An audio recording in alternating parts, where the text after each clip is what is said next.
नमस्कार, स्वागत है दोस्तों। आज हम आपको नई फिल्म जेलर के बारे में बताएंगे। यह एक ब्लॉकबस्टर हिट फिल्म है। इस फिल्म में आपको रजनीकांत अन्ना मुख्य भूमिका में नजर आएंगे। साथ ही इसमें साउथ के कई बड़े कलाकारों का कैमियो भी है।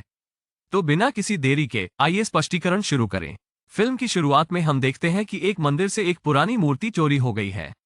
इसकी जगह वहां एक नकली मूर्ति रखी गई है और पुलिस कहती है कि इसे ऐसे ही रहने दो, मैं किसी और जांच में नहीं पड़ना चाहता। अगर गांव वालों को पता चल गया तो गड़बड़ हो जाएगी। तभी हम 3 लोगों को एसिड टैंक पर लटके हुए देखते हैं। दरअसल उन्होंने एक छोटी मूर्ति बेची थी, लेकिन उन पुरानी मूर्तियों का रैकेट वर्मा चलाता है। वो निर्दयी तो है ही, साथ ही थोड़ा पागल भी है। वो जो चाहता है वही करता है। वो कहते हैं, मैं 40 साल से यह बिजनेस कर रहा हूँ। अगर तुम्हें पैसे चाहिए होते तो मुझसे पूछ लेते, लेकिन बेटा तूने चोरी की है और जोर से हंस। वो 3 लोगों को बहुत ही बुरी तरीके से मारकर एसिड टैंक में डाल देता है। साथ ही उनके क्रेजी दोस्त पंड्या भी हैं, जो भी उन्हीं की तरह क्रेजी थे। फिर हम मुथु टाइगा के परिवार को देखते हैं, जहां उनकी पत्नी, बेटा, बहू और उनका छोटा पोता ऋत्विक रहते हैं। वो अपने पोते के बेहद करीब है। वो हर समय उसके साथ खेलता है, मानो वो उसके साथ बच्चा बन गया हो। और मुथु बहुत शांत है। उसे लड़ाई झगड़ा बिल्कुल भी पसंद नहीं है। फिलहाल उसने ये कहानी अपने परिवार को बता दी थी। जब वो अपने पोते के साथ खेल रहा था तो एक आदमी उसे गेट पर बुलाता है और बंदूक दिखाकर कहता है, मैंने आपके बेटे को बहुत समझाया, इस मूर्ति मामले की जांच मत करो। अब दिक्कत है, ऊपर से तुम्हें ले जाने का आदेश है। फिर मुथु चुपचाप अपने परिवार के साथ निकल जाता है। दूसरी ओर उनका बेटा करण एक रेस्तरां में जाता है और वर्मा का आदमी नीलेश उससे कहता है, सर क्या आप जानते हैं कि आपको यहाँ क्यों बुलाया गया है?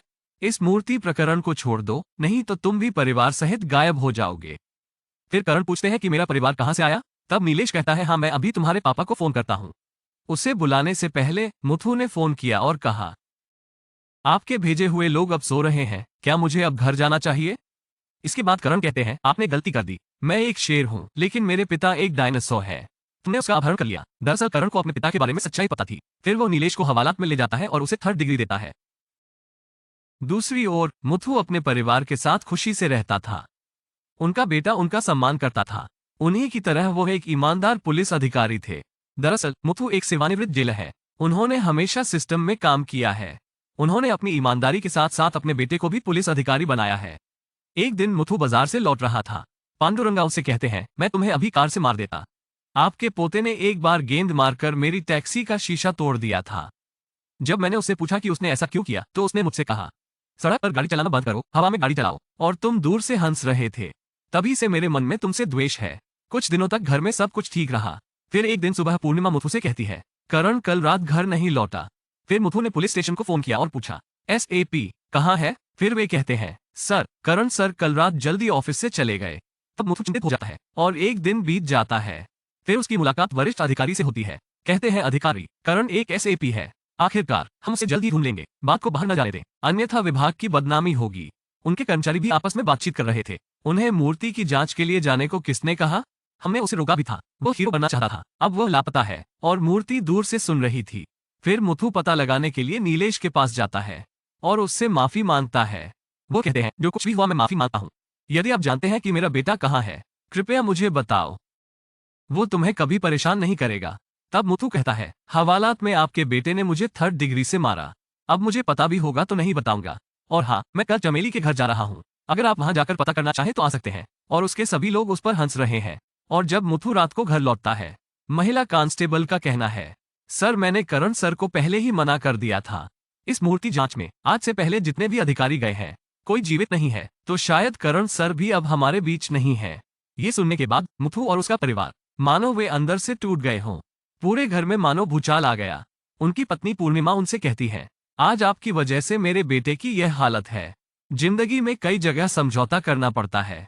अगर आपने अपने बेटे को यह सिखाया होता तो शायद आज वो जिंदा होता। मुथु बहुत सोचता है। फिर हमें मुथु का अलग रूप दिखता है, मानो शेर शिकार करने से पहले तैयार हो रहा हो। और वो बाहर आता है और रास्ते में पांडु को पाता है। और पांडु उसे फिर से धमकी देता है, मैं तुम्हें एक दिन अवश्य मार डालूंगा। तब मुथु कहता है, आज मैं चमेली से मिलने जा रहा हूँ। अगर तुम मेरे साथ आना चाहो तो आ सकते हो। पांडु के बारे में क्या? जैसे ही उसे लिफ्ट ना सुना, वो उसे लिफ्ट देने के लिए तैयार था। तभी हमें कमरे में नीलेश दिखाई देता है, जिसे किसी ने वॉइस नोट भेजा था।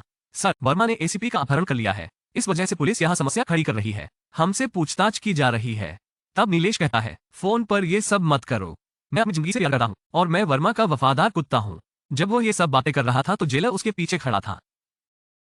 वो उसे मारता है, शव को बैग में भरकर निकल जाता है और बाहर जाकर पांडु से कहता है, यह अंदर से गंदा है, आप मेरी मदद करें, इसे पानी में बहा दो। फिर पांडु नीलेश की मदद करता है और उस बोरी को पानी में फेंक देता है। जब वो कार में बैठता है और अपना हाथ देखता है, उस पर खून लगा था। तब जेलर उसे सच्चाई बताता है, अब तो आप भी फंस गए, अब तुम्हें मेरा साथ देना होगा।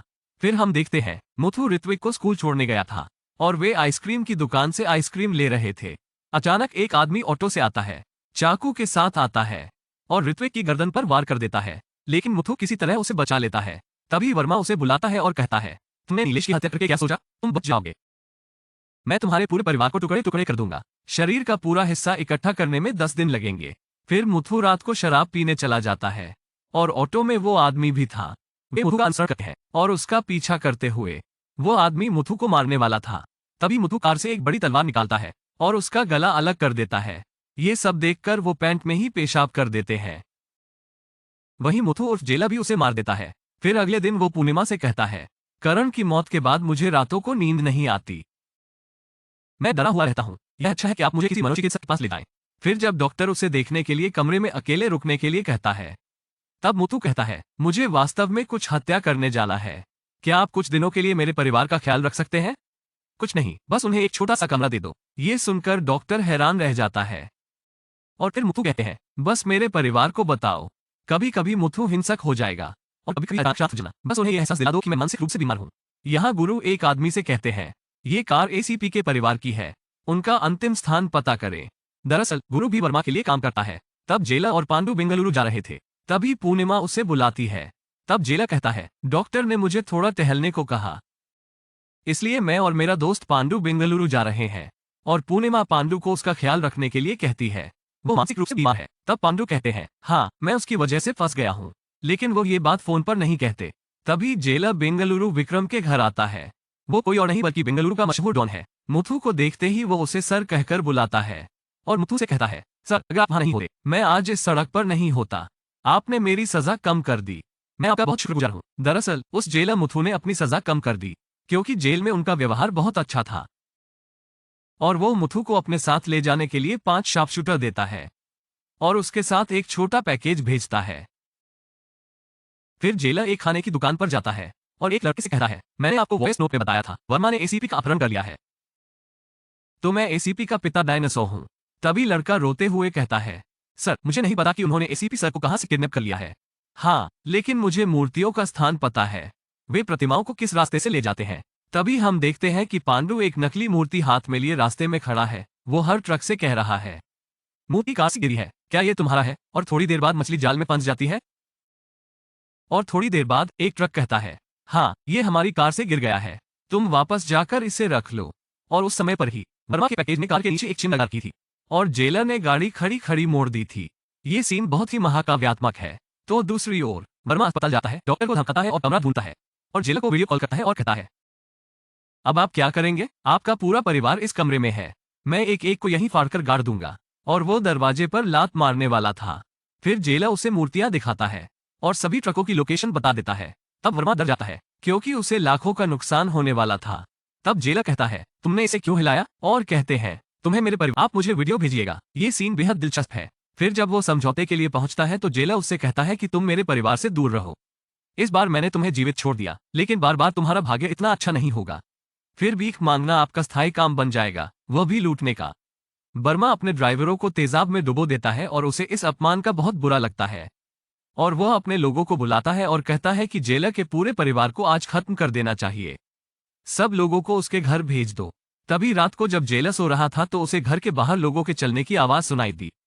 वो अपने सोते हुए पोते को तहखाने में छिपा देता है और अपनी पत्नी और बहू को खाने की मेज पर बुला लेता है और उन्हें बताती है कि मैंने अपने बेटे को अच्छे विचारों के साथ पाला है।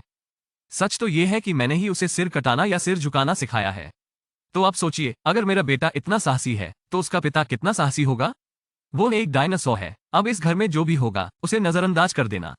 वो तो सिर्फ एक दर्जी है, पूरी पिक्चर तो अभी बाकी है। फिर एक के बाद एक गुंडे घर पर आते हैं, लेकिन स्नाइपर्स उन्हें मार देते हैं। ये फाइट सीन बेहद क्रूर है, देखने में मजा आएगा। कुछ लोग उन्हें छोड़ भी देंगे।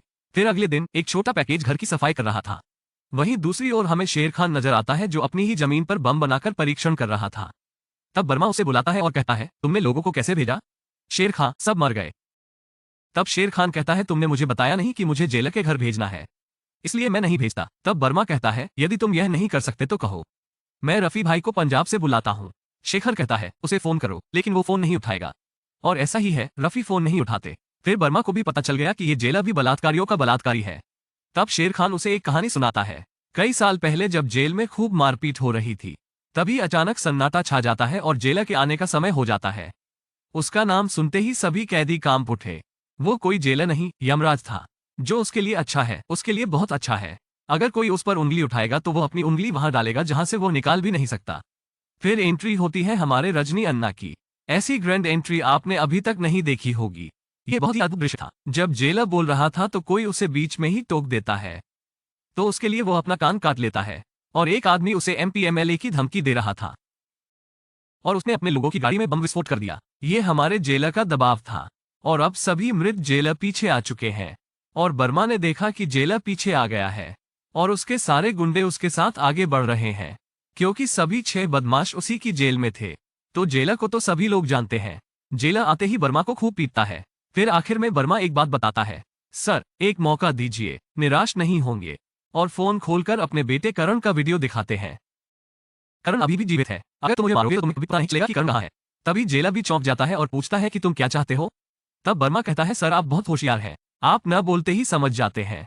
मुझे एक प्राचीन मुकुट चाहिए जो छत्रपति शिवाजी के समय का है। तुम इसे मेरे पास लाकर मुझे दे दो। अपने बेटे को ले जाओ तो मैं देश छोड़ दूंगा, क्योंकि मैं जानता हूं कि यदि मैं यहां रहूंगा तो तुम मुझे अवश्य मार डालोगे। न चाहते हुए भी जेलर को उसके साथ यह सौदा करना पड़ा। फिर जेलर को उसकी दोस्त से सारी जानकारी पता चलती है और उसे पता चला कि केवल मंदिर के ट्रस्टियों को ही मंदिर के अंदर जाने की अनुमति है और सीएम और प्रधानमंत्री को। उनमें से एक मोहन था जिसे पांडु जानता था। तब जेलर का मित्र कहता है कि वास्तव में यह उसके पूर्वजों की भूमि है, इसलिए उन्हें ट्रस्टी बनाना पड़ा। और अगर मैं आपको मोहन के बारे में बताऊं तो उन्हें फिल्मों का बहुत शौक है।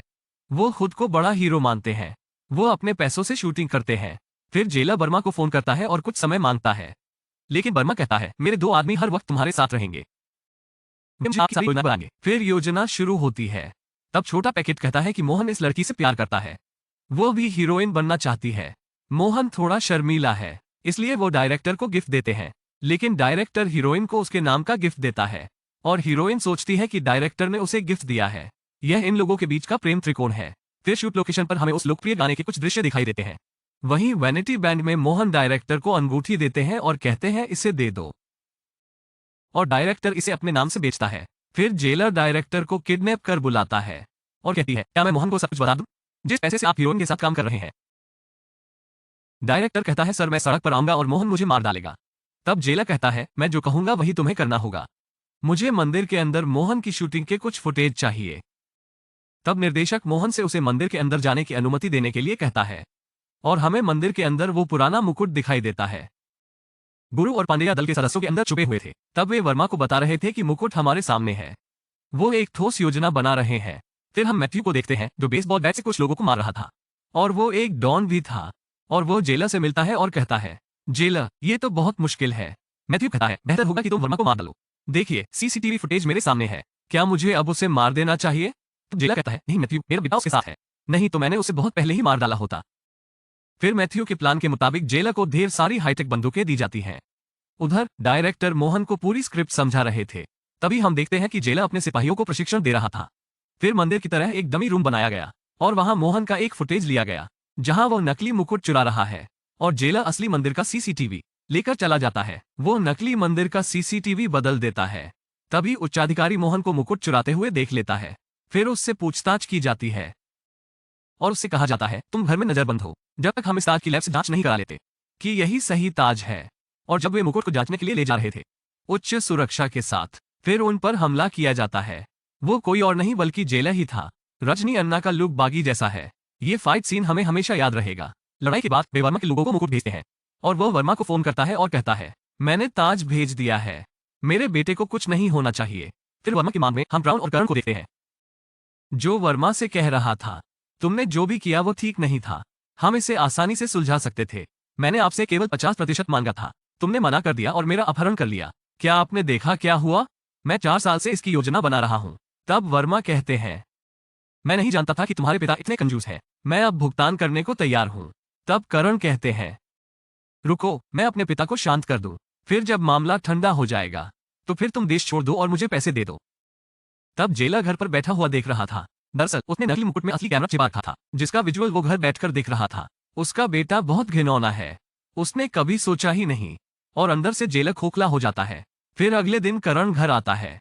वो अपने पिता को गले लगाता है और रोता है। उसके पिता कहते हैं, अब तुम सो जाओ, कल हम घर पहुंचेंगे। और यहाँ वर्मा को पता चला कि यह मुकुट नकली है, और वो उसके लिए पांडे और गुरु को बुरी तरह मारता है। और सुबह वो करण को पैसे देने के लिए बुलाता है, और करण बहुत खुश है। फिर वो वर्मा की मांग में जाता है। वर्मा का कहना है, यह मुकुट नकली है। तुम्हारे पिता ने मुझे धोखा दिया, और वो अपने बेटे को जिंदा ले जाना चाहता है। मैं तुम्हें यहीं मार डालूंगा, तो मैं तुम्हारे पूरे परिवार को मार डालूंगा। और सुनो, तुम बहुत अच्छे हो। तुम्हारे पिता ने इस मुकुट पर कैमरा छिपा दिया था। उसने तुम्हारे बुरे कर्म देख लिए हैं। वो करण को मारने वाला था। तभी जेला फैक्ट्री में दाखिल होता है, और वो एक एक करके सभी को मार डालता है। फिर भी वर्मा को आखिरी उम्मीद थी। वो कहता है, मैं तुम्हारे परिवार को यहाँ मार सकता हूँ। आप उन्हें कैसे बचाएंगे? जेला कहता है, रुको रुको। तभी विक्रम फैक्ट्री में प्रवेश करता है, और वो उन सभी को मार डालता है, और वर्मा की सभी मूर्तियों का ट्रक मैथ्यू को पकड़ लेता है, और जेला यहाँ सज धज कर बैठता है। वो दृश्य अद्भुत था। फिर वो वर्मा को उस ऐसे ट्रंक में डुबो देता है, और वो अपने बेटे से कहता है, बेटा, तुमने ऐसा क्यों किया? आप एसीपी हैं, आदरणीय। आपकी सैलरी अच्छी है। उसका बेटा कहता है, पिताजी, मैं लालची था। मैं दोबारा ऐसा नहीं करूंगा। तब जेला कहता है, कोई बात नहीं। इतना ही काफी है कि आप अपनी गलती समझ लें। इसलिए पुलिस के पास जाओ और आत्मसमर्पण कर दो। फिर आप कोर्ट के फैसले का पालन करें। तभी उसका बेटा गुस्सा हो जाता है और कहता है, तुममें तो इतनी भी अक्ल नहीं है। मैं एक एसीपी हूं। अगर मैं आत्मसमर्पण कर दूं तो मेरी प्रतिष्ठा का क्या होगा? ये सिर्फ आप और मैं ही जानते हैं। जितने लोग जानते थे वे सब मर गए। और वो बंदूक निकालकर जेला पर वार कर देता है। और फिर क्या हुआ? जेला का वो आइकॉनिक सीन। और यही कहानी खत्म हो जाती है। मुझे उम्मीद है आपको कहानी पसंद आई होगी। हमारा समर्थन करने के लिए चैनल को सब्सक्राइब करें, वीडियो को लाइक करें, अपनी राय कमेंट सेक्शन में दें।